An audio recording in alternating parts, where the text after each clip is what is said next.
kriwian dadi grojokan. Dalam penerapan pengendalian hawa nafsu, saat hasrat atau dorongan masih kecil, masih sederhana, segera dilawan. Qala Allah Ta'ala fi kitabil karim, wala tuti' man aghfalna qalbahu an dzikrina wattaba'a hawahu wa kana amruhu furuta. Shadaqallahul azim. Salah satu pelajaran yang harus kita ambil dari ibadah puasa adalah sebagai latihan untuk pengendalian diri. Sehingga setelah Ramadan berlalu kita telah siap menghadapi tantangan hidup yang nyata, yang salah satu aspek penting yang dibutuhkan adalah kemampuan mengendalikan diri. Menurut Imam Ghazali, nafsu bisa membuat seseorang raja menjadi budak, sementara nafsu yang dikendalikan dengan sabar bisa membuat seorang budak menjadi seorang raja.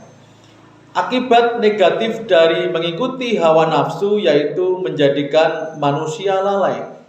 Sebagaimana di ayatnya 28 surat Al-Kahfi yang telah saya bacakan di awal khutbah, yang artinya, dan janganlah engkau mengikuti orang yang hatinya telah kami lalaikan dari mengingat kami, serta menuruti keinginannya dan keadaannya sudah melewati batas. Menuruti hawa nafsu akan menjatuhkan harga diri kemanusiaan, bahkan disejajarkan dengan binatang, bahkan yang lebih parah adalah lebih rendah dari binatang. Surat Al-Furqan ayat 43. Maka agenda penting bagi orang yang beriman adalah melawan hawa nafsu semaksimal kemampuannya. Imam Ghazali menjelaskan cara melemahkan hawa nafsu ada beberapa hal. Yang pertama adalah memutuskan keterikatan dengan benda atau situasi yang memicu datangnya hawa nafsu yang tidak terkendali. Kemudian mendekatkan diri dengan hal-hal atau situasi yang memudahkan kita untuk berbuat kebaikan. Kalau dalam bahasa Jawa ada istilah kriwian dadi grojokan. Dalam penerapan pengendalian hawa nafsu, saat hasrat atau dorongan masih kecil, masih sederhana, segera dilawan dan dijauhi, jangan dibiarkan. Niscaya akan sangat mudah nafsu itu dikalahkan. Namun jika nafsu sudah besar, pasti akan susah mengalahkannya. Pencegahan jauh lebih baik daripada menghadapi situasi yang sudah terlanjur besar. Tapi kalau kita memang menghadapi situasi yang sangat besar juga memang harus kita hadapi dengan usaha yang lebih besar pula.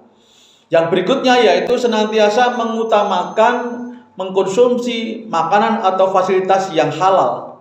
Karena jika kita makan yang haram atau menggunakan fasilitas yang haram, maka akan cenderung kita melakukan hal-hal yang bisa mendatangkan hawa nafsu itu terlampiaskan.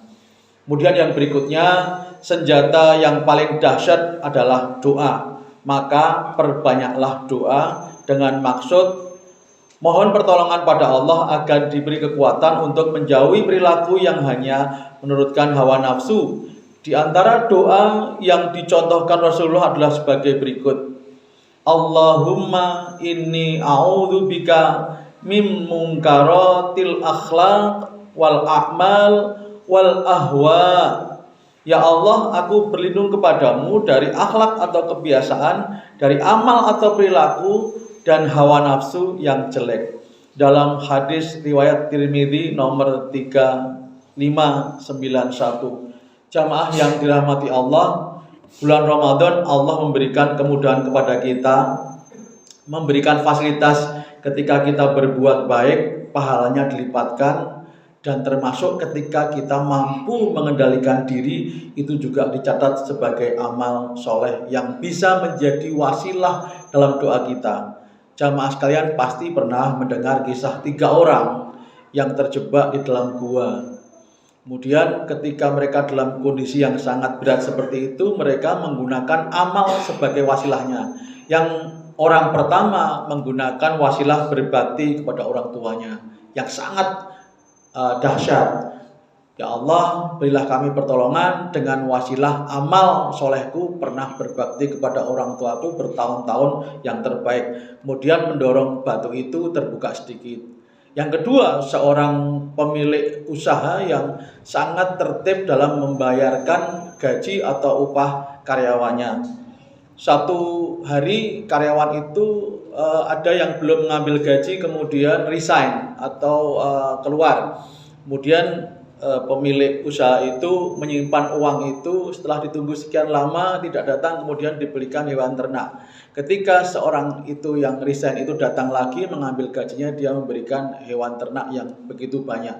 Kemudian yang terakhirnya agak bingung, saya punya amal apa yang layak dibanggakan yang menjadi wasilah doa. Ternyata dia pernah berniat akan berbuat zina kepada keponakannya yang karena terlilit hutang dengan dia. Tapi ketika itu diingatkan bahwa apakah kamu tidak takut pada Allah, kemudian membatalkan berbuat zina karena takut pada Allah. Jamaah rahimakumullah, ke depan akan banyak sekali persoalan dalam kehidupan kita, maka sekarang perbanyak kita amal, kemudian kita menghindari dari dosa, itulah yang akan menjadi wasilah atau sarana dalam rangka kita bermohon kepada Allah, dan insya Allah doa kita akan lebih dikabulkan.